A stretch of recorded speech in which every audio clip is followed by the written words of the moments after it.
Olá, alunos! Na aula de hoje vamos conversar a respeito da teoria do Didier-Anzieu. O Didier-Anzieu ele vai nos ajudar a pensar a força do grupo e como a teoria psicanalítica se aplica a esses grupos.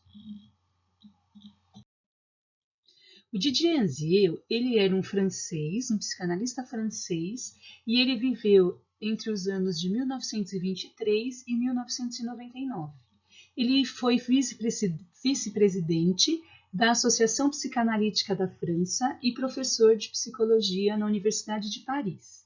Ele desenvolveu a sua teoria entre os anos de 1970 e 1980.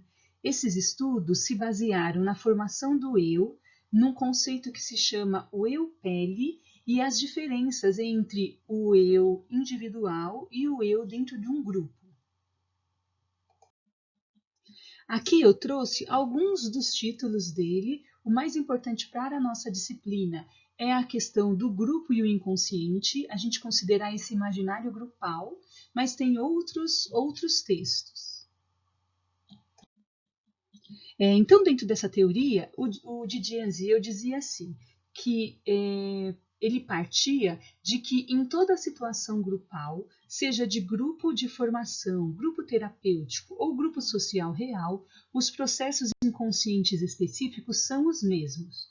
O aparato psíquico grupal existe e está dotado das mesmas instâncias que o individual, mas não dos mesmos princípios de funcionamento. Essa questão é importante porque, num tempo em que a psicanálise se tornava pública, poucos teóricos consideravam a psicanálise uma ciência, uma prática possível com grupos. Então, este é o avanço da teoria do Didier-Anzieu. Considerar que o grupo tem um inconsciente e que a psicanálise pode ser aplicada a grupos. Como que está organizada a teoria do Didier-Anzieu? A primeira tópica, ele enuncia o grupo como uma realização imaginária dos desejos. O grupo é, do ponto de vista da dinâmica psíquica, um sonho. Essa situação grupal, às vezes, é vivida como fonte de angústia, pois o grupo, como o sonho, como o sistema, é em cada um de seus episódios a associação de um desejo e de uma defesa. Essa questão se refere à importância que o grupo tem para o indivíduo. No grupo, o indivíduo realiza coisas que individualmente ele não conseguiria. Vamos pegar como exemplo ciclistas. Um ciclista sozinho consegue realizar a sua prática esportiva por uma quantidade de tempo, por uma quantidade de quilômetros. Em grupo, essa capacidade é aumentada muitas vezes. Então, a gente já começa a pensar o conceito principal do Didier-Anzieu, que é a ilusão grupal. O quanto esse grupo tem força na constituição da identidade do indivíduo. A ilusão grupal é um estado psíquico particular que se observa tanto em grupos naturais quanto nos grupos terapêuticos e formativos. É um sentir-se bem juntos, é uma fase inevitável de todo grupo. O trabalho de desprendimento com relação à ilusão exige que se passe pela discussão. Então, essa questão é muito importante dentro da teoria do Didier-Anzieu. A força do grupo está bastante associada à ilusão grupal. Então, a ilusão grupal provém da substituição do ego ideal de cada um pelo ego ideal comum. Então, o indivíduo tem o ideal de ego dele, mas quando ele está no grupo, ele constitui um ideal de grupo, um ideal comum a esse conjunto de pessoas. Então, a gente pode imaginar a força que o grupo ganha. Na ilusão grupal, os participantes se dão um objeto transacional comum, o grupo. Este dá ao indivíduo algo que continua sendo importante no resto de seu desenvolvimento, a presença de um campo neutro entre a realidade externa e a interna, que é o campo da ilusão. Então, a pessoa tem como indivíduo, na sua identidade, objetivos e ideais. E quando ela se associa a um grupo, ela começa a compartilhar ideais que são do grupo, promovendo um fortalecimento, promovendo uma motivação maior. Por isso que em grupos as pessoas conseguem fazer coisas que individualmente não conseguem. Vamos citar um exemplo de grupos religiosos, por exemplo, que às vezes andam de uma cidade a outra para fazer um culto, uma homenagem religiosa. Individualmente, essas pessoas não conseguiriam andar tudo isso. Então, isso faz parte da ilusão do grupo, que promove força, que promove motivação. Esta ilusão grupal, regressão protetora, transição para a realidade interna inconsciente ou para a realidade externa social, permite aos seres humanos, submergindo-se em grupo, encontrar-se nela o seu poder e às vezes compartilhar uma ilusão em comum.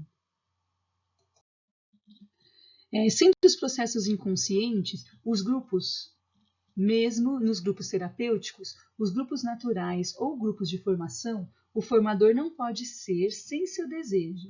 E nesse desejo nos encontramos com dois motores humanos, o desejo de dar vida e o desejo de dar morte.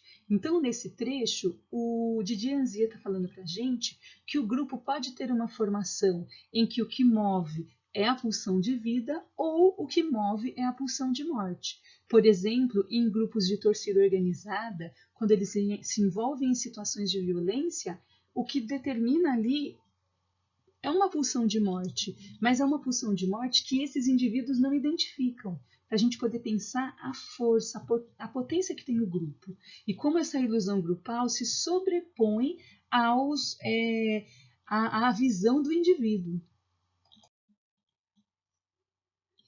Há organizadores propriamente psíquicos no indivíduo, nos grupos e na sociedade. A vida coletiva resulta de uma multiplicidade de fatores, de organizadores, cada um em seu domínio e com suas leis próprias. Isso é muito importante para as pessoas conseguirem entender o que une elas nos grupos e o que elas, como indivíduos, encontram nos grupos para poder ter essa identidade, né? E esse autoconhecimento. Vemos que a psicologia não é social pelo número de pessoas. O que importa não é a relação que o indivíduo mantém com a totalidade, um a um a psicologia ou de todos de uma vez pela sociologia. Esse trecho está querendo dizer a respeito da discussão que o Didi Anzier propõe a respeito da psicologia social. Porque ele está pensando, é comum a gente pensar que a psicologia vai estar voltada a uma discussão do sujeito e que a psicologia social vai estar voltada ao conjunto. Então ele diz, a análise de um indivíduo social deve ser referida ao mínimo social que o produziu. A estrutura contraditória do social é mediatizada pela família. O que significa?